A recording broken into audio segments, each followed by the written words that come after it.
Good morning, YouTube freaks. Okay, easy here. What am I doing today? I'm working on the FZ50 Suzuki. If anyone knows of a cylinder head barrel going bollocks.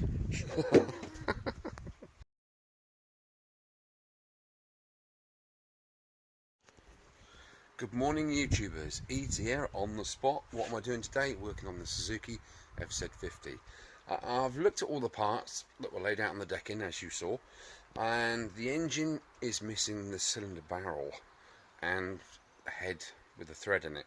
If anybody knows of the whereabouts of said barrel, please let me know, because I cannot find one for love nor money. Okay, right, today I'm doing the plastics. I did the mudguard on a previous episode, and today I'm going to tackle this nasty little thing. Right, let's put it on there. Now, I have watched many car detailing programs because I'm right into that kind of stuff, and I have noticed this stuff. Iron off. It basically, they wash the car, lather it up, wash it off, rinse it off, and then they spray this stuff on your wheels and the sides of your cars, and you let it sit, and basically it turns any sort of metallic stuff that's stuck to your car, it turns it purple, and it takes it off. It literally slides off. So, looking at this leg shield, it is properly, I would say there's plenty of iron on there, wouldn't you? So, let's give this a go. That says stop. Let's turn it around to go. Okay, no need to shake it. This is about £7 over here in the UK. £6.99 from a few dealers. Right, let's give it a go. Come on. Here we go. Right, let's give that a not too heavy a coating, and let's see what it can do with this stuff. Because any of you guys that have ever tried to clean the rust off of plastic parts before know that it is a never-ending task. You could be scratching and scraping and doing all stuff like, nail brushes and all different chemicals, and it takes literally forever. God, that is really slidey. Is any under here? Yeah, there's a bit there. Let's stand this up on its end. There's a bit there. Let's give that a bit of a squirt. Right, I'm just going to let that settle now. Oh, a bit more there. A bit there, I guess. I'm just gonna liberally spray the whole flipping thing, I think. There. And just see what happens. You never know. Alright, quality. He's a good boy. It's supposed to be flipping raining all weekend, so I've not really been out in the shed, because to do anything in the shed, as you can see, I need to bring the stuff out for me to be able to get in. Right, what's this thing? This is the part that goes on the back there, and the fuel tank sits in there, and the battery, and yeah, that's that. Right, so I need to start breaking things down, getting all these mullered fixings out. That's an M6 thread. That's a snapped off bolt. So I've got plenty to be getting on with, and I think I'll start doing that. You can just hear some pitter patter of rain on the old shed roof. Now, the frame itself is okay. I mean, there's a lot of stuff that is seized. My biggest concern is the forks and handlebars, because it is pretty much like a push bike. You know, you have your nut there, and when you crack the bolt off, you undo the bolt. It's quite a long bolt. You undo it sort of like an inch, and then you mallet it down, and it releases the wedge inside here, which is pinching the handlebars to the forks. Exactly like a push bike, isn't it, really? Now, there is no bolt in here, so, and these are actually lock solid, so I'm not sure. Let's put some light on.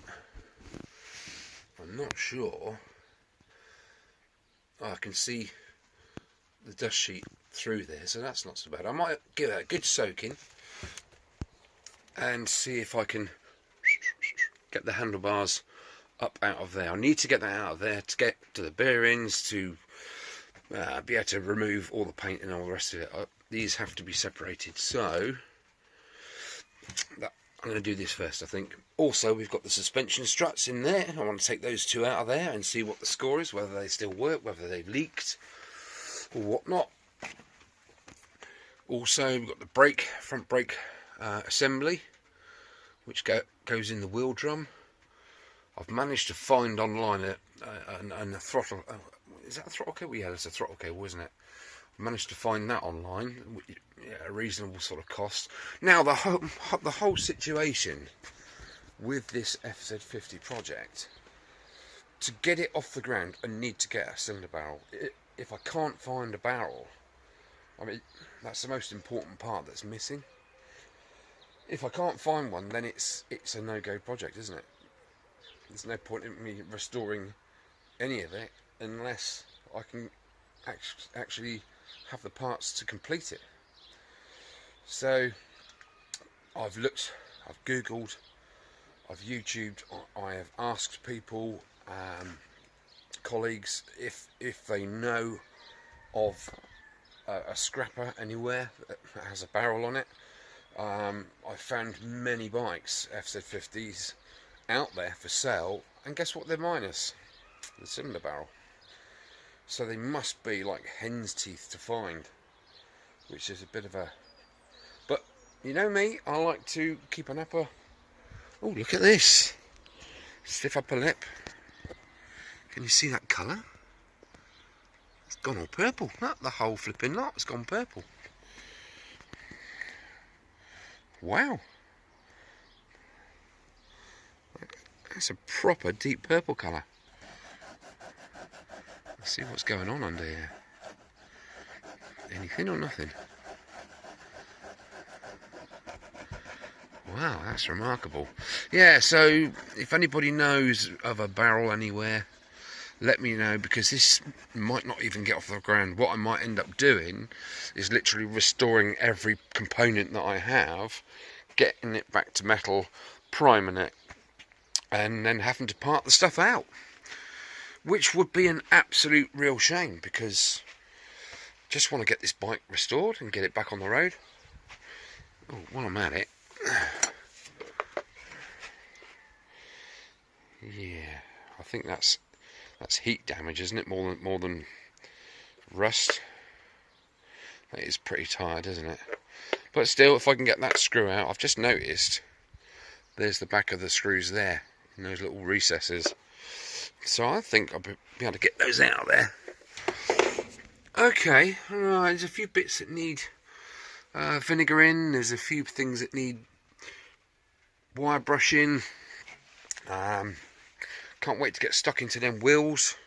The exhaust pipe, I'm going to put a load of... I'm going to wire wheel it off first and then put some of that crusty, rusty stuff on.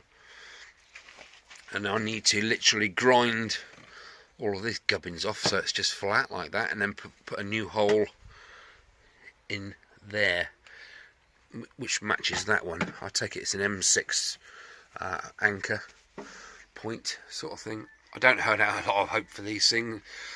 Some things are beyond it, aren't they? But I'm going to give it a shot when I've got nothing else to do. Oh, incidentally, whilst we're here and I'm picking through bits and pieces, some of you guys will know what this is. This is the can for the Himalayan. Now people say, no, the catalytic converter is in the downpipe. Well, my model, it isn't. It's in there. I don't know if you can quite pick that up. I'll have to look at this on the replay. I can't see anything on the screen at the moment. And I don't think I've got a torch up here anywhere to shine in there. No, I haven't. That's a bit of a blast. Anyway, the catalytic converter is in there. Hence me drilling out these holes to try and separate this part out of there to get to the cat. Now what I think's happened is the two ends obviously go on this canister here, but I think they've sort of spot welded the insides to this canister, because I've drilled all the rivets out and this just will not separate from there. So I'm kind of at a loss now. But yeah, can you see that? I don't know. Ah, there you go. That is the catalytic converter material in there, which is platinum coated, I do believe, hence the cost of making catalytic converters. Okay, right, that's enough for now. I'm going to get on and give this thing a bit of a scrub. I'll show you what it's like afterwards, alright? Stay tuned.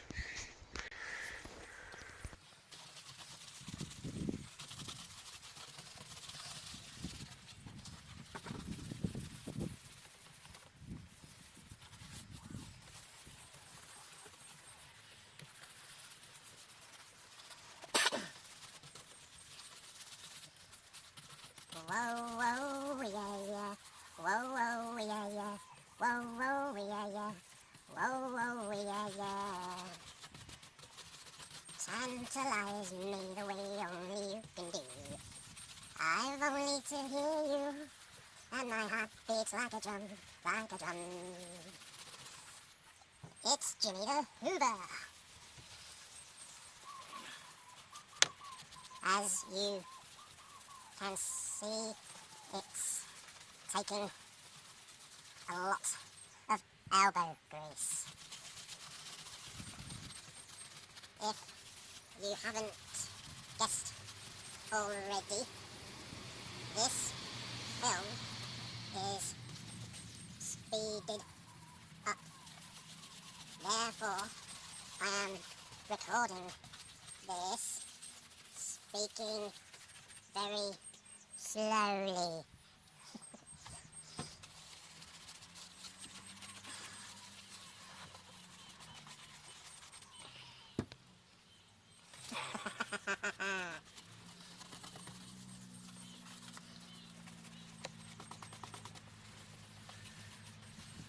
I wonder if this is going to help.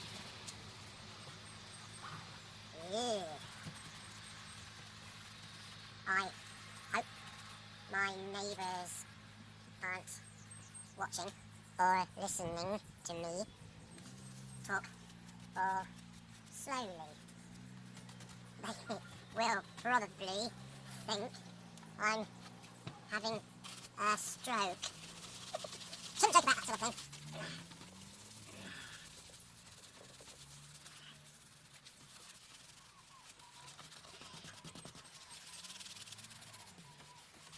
Well, it's certainly doing something.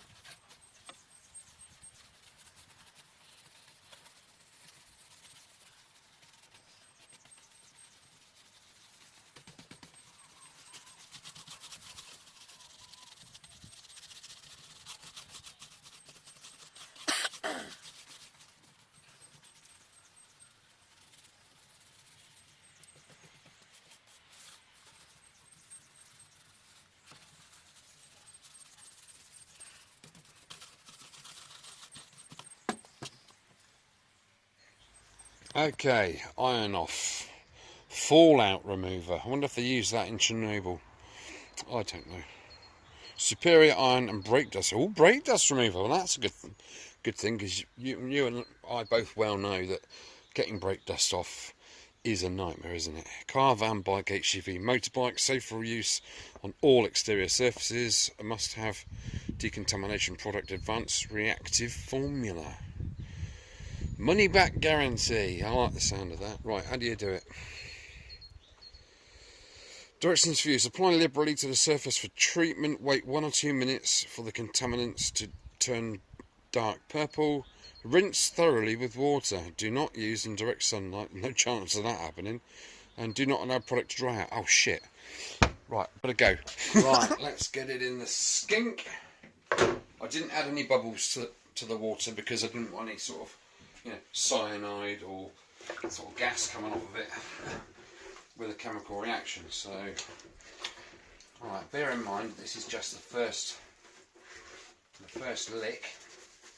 I'm using the same detailing brush to get it off is what I put it on with, just because it needed a clean out really. Well, that's a lot whiter than what it was. Wow. Okay. I'll give it a second and third treatment, I reckon.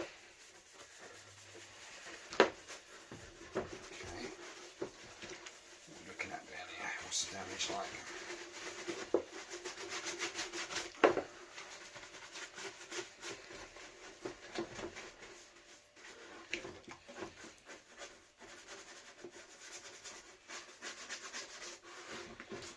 Right, well,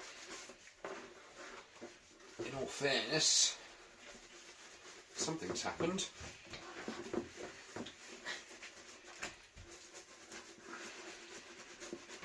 Oops.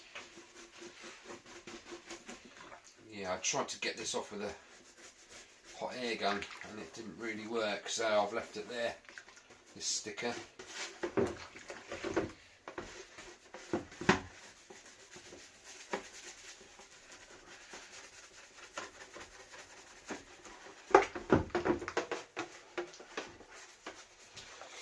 Okay, well it's not brilliant, but it's better than it was. I'm going to concentrate on these areas with another dousing or two, but that has come off completely.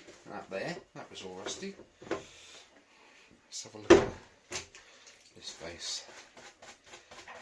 That side hasn't fared as well as the other side, but like I say, it's only the first coat, and I love the way that turned purple, that chemical reaction.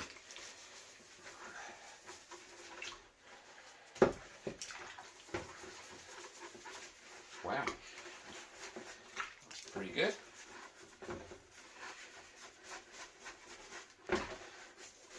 Yeah, I've watched these car detailing videos quite a bit. I'm going to try and get into that. I bought myself a little dent puller because there's a few little dings on my car, which I didn't put there, incidentally, nor did Caroline. So I'm just going to see if I can learn the trade of dent removing.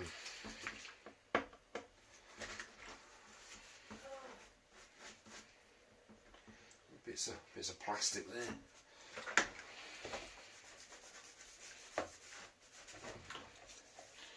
Right, well I think you'll agree that for the first coat, that's not bad at all, is it? Okay, it's still, I mean that's ground in, that's been scraped along the old tarmac, that is. That's, yeah, oh look, it's coming off with the old finger now. Perhaps I need to use something like a stiff toothbrush or something, because this is extremely soft. So perhaps it's just not agitating it enough. Yeah, that's coming off. Let's try a cloth. A bit of fingerage behind it. Oh yeah, look at that. There you go.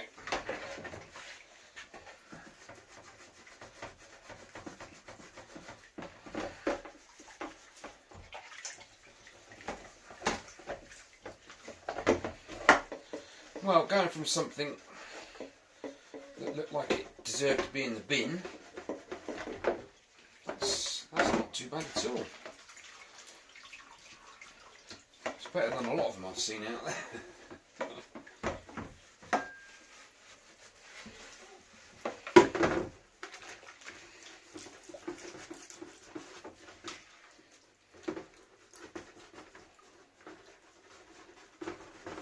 So actually that stuff is pretty good, isn't it? It's literally got under all that nastiness and loosened it.